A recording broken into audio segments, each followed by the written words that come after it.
तो कल की क्लास नहीं हो पाई थी करंट अफेयर्स की, तो उसको आज कंप्लीट करेंगे। आज प्रश्नों की संख्या 30 और 31 से मिलाकर लगभग 20 क्वेश्चन होंगे जिसको हम करेंगे डिस्कस।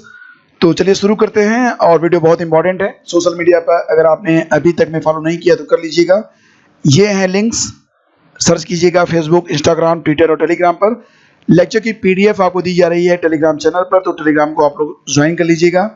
और एंड्रॉयड ऐप, इस ऐप पर आपको बहुत सारी इंपॉर्टेंट इंफॉर्मेशन दी जाती है, तो इसको भी आप लोग डाउनलोड कर लीजिएगा। क्वेश्चन नंबर 1 से स्टार्ट करते हैं। जुलाई 2020 में मानव संसाधन विकास मंत्रालय का नया नाम क्या हो गया है? तो सही जवाब इसका बनेगा ऑप्शन बी, शिक्षा मंत्रालय। और जैसा कि आप लोग जानते हैं एचआरडी मिनिस्टर कौन है? रमेश पोखरियाल निशंक। ठीक है, तो शिक्षा मंत्रालय के मंत्री कौन हो जाएंगे अब? रमेश पोखरियाल निशंक। हाल ही में परवाज खान का निधन हो गया है, जिनका संबंध था, मतलब वो क्या थे? बॉलीवुड एक्शन डायरेक्टर थे, गीतकार, लेखक या फिर अभिनेता? सही जवाब है ऑप्शन ए, परवाज खान ने सोल्जर और बाजीगर, अभी हाल ही में आई फिल्म अंधाधुन जैसी फिल्मों में अपना डायरेक्शन दिया था एक्शन के लिए। ठीक है, तो ऑप्शन ए इसका सही जवाब है। इनका हाल ही में निधन हो गया है 55 वर्ष की उम्र में, तो सही जवाब है ऑप्शन ए। मेहदी मोहम्मद गुलाइद, मेहदी मोहम्मद गुलाइद ये किस देश के नए प्रधानमंत्री बने हैं? सही जवाब बनेगा इसका ऑप्शन ए, सोमालिया के नए प्रधानमंत्री बने हैं, अंतरिम प्रधानमंत्री बने हैं मोहम्मद गुलाइद। ठीक है, और सोमालिया की राजधानी है, नाम क्या है?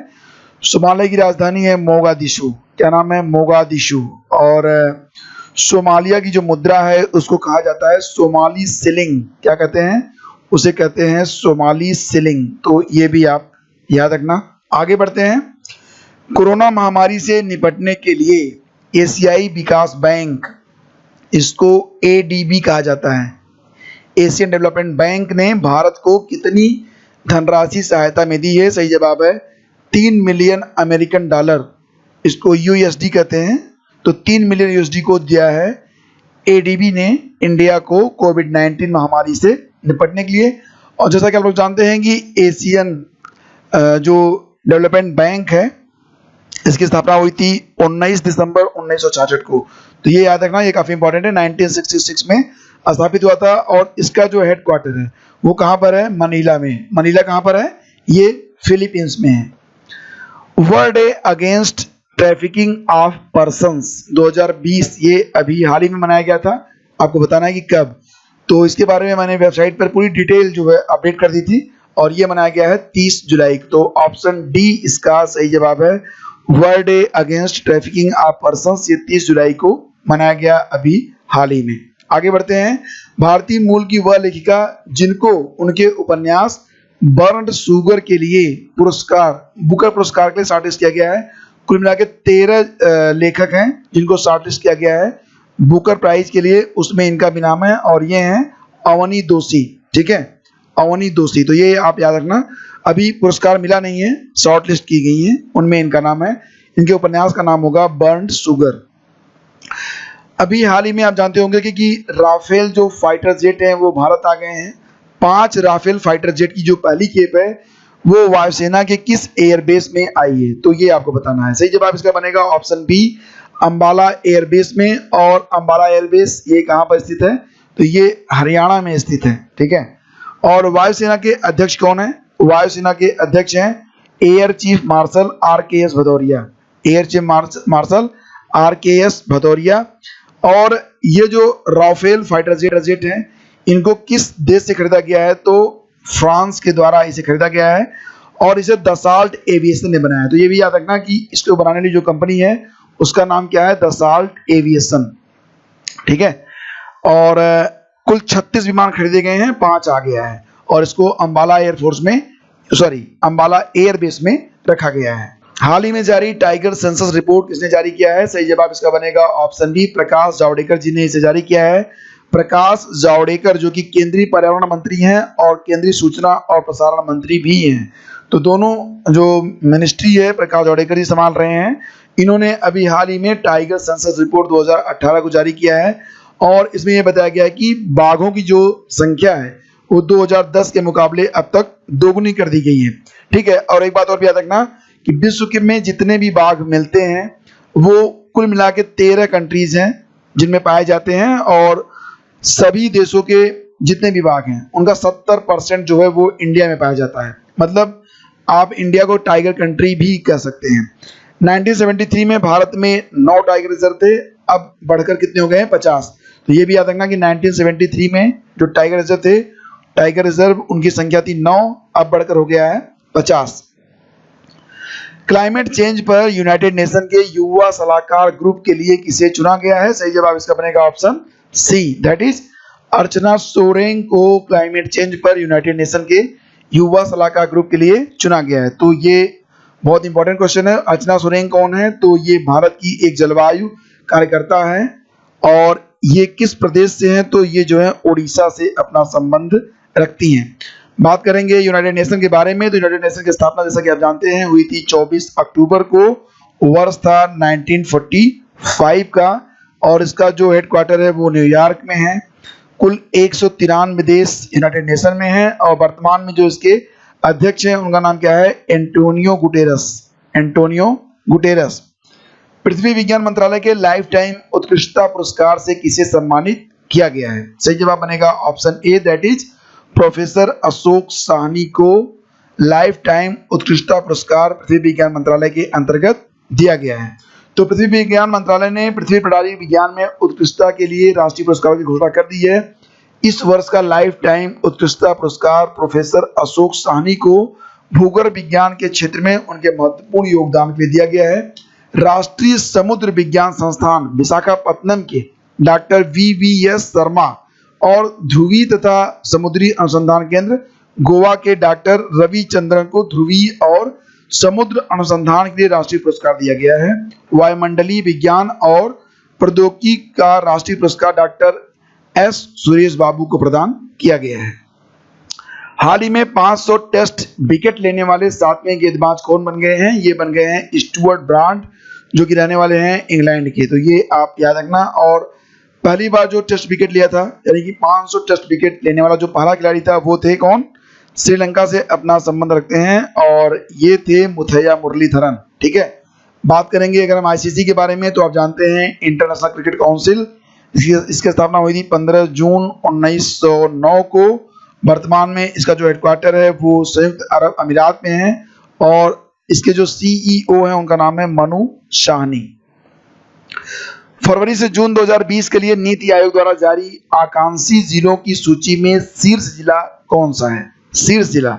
अब यहाँ पर देखो एक बात और बता दूं कि फरवरी से जून 2020 के लिए नीति आयोग द्वारा जारी टॉप 5 जो जिले हैं उनमें टॉप 3 पर आता है बहराइच, उत्तर प्रदेश का जिला। तो ये आप जरूर याद रखना। इसके बाद है, तो यहाँ पर क्वेश्चन है कि फरवरी से जून 2020 के लिए नीति आयोग द्वारा जारी आकांक्षी जिलों की सूची में शीर्ष जिला कौन सा है? तो पहले स्थान पर आता है बीजापुर, जो कि कहाँ पर स्थित है? छत्तीसगढ़ में। दूसरे स्थान पर आता है रिभोई, मेघालय का जिला, और तीसरे स्थान पर आता है बहराइच, उत्तर प्रदेश का जिला। तो ये आप याद रखना। ठीक है, ये काफी इंपॉर्टेंट है। और एक बात और याद रखना कि ये जो आकांक्षी जिलों की जो सूची होती है ये 6 पैरामीटर्स पर जारी की जाती है नीति आयोग के द्वारा। विश्व का सबसे बड़ा परमाणु संलयन परियोजना किस देश में स्थापित होगी? जैसा कि आप लोग जानते हैं कि सूर्य से जो हमें ऊर्जा प्राप्त होती है उसका कारण जो है वो क्या है? परमाणु संलयन है। तो परमाणु संलयन की ये जो परियोजना है इसीलिए स्थापित की जा रही है ताकि हम ये पता कर सकें कि सूर्य की असीमित ऊर्जा किस प्रकार से कार्य करती है, किस प्रकार से हमें प्राप्त होती है। तो इसे स्थापित किया जाएगा फ्रांस में। ऑप्शन सी इसका सही जवाब है। अभी हाल ही में यानी कि 28 जुलाई को ये शुरू किया गया है, और ये 2020 में शुरू हुआ है, तो 2025 में जाके पूरा होगा। 5 साल की परियोजना है, ये स्थापित किया गया है फ्रांस में। तो ये आप जरूर याद रखना। पेटीएम मनी के मुख्य कार्यकारी अधिकारी कौन बने? देखो यहाँ पर कंफ्यूज मत होना। पेटीएम के जो CEO हैं उनका नाम क्या है? विजय शेखर शर्मा। विजय शेखर शर्मा ये पेटीएम के जो है CEO हैं, और पेटीएम मनी के जो CEO हैं उनका नाम क्या है?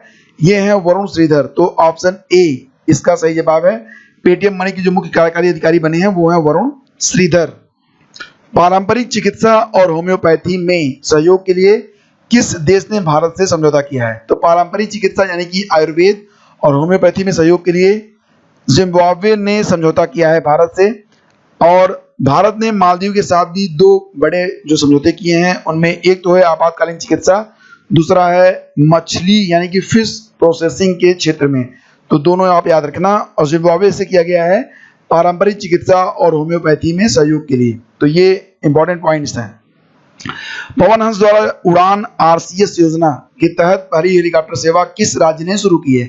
तो इसका नाम क्या है? उड़ान आरसीएस। और ये जो उड़ान आरसीएस परियोजना है ये पवन हंस लिमिटेड के द्वारा शुरू की गई है, और ये योजना शुरू हुई है उत्तराखंड में। उत्तराखंड में देहरादून से अब जो पवन हंस हेलीकॉप्टर हैं वो उड़ान भरेंगे, और ये कहाँ कहाँ पर जाएंगे?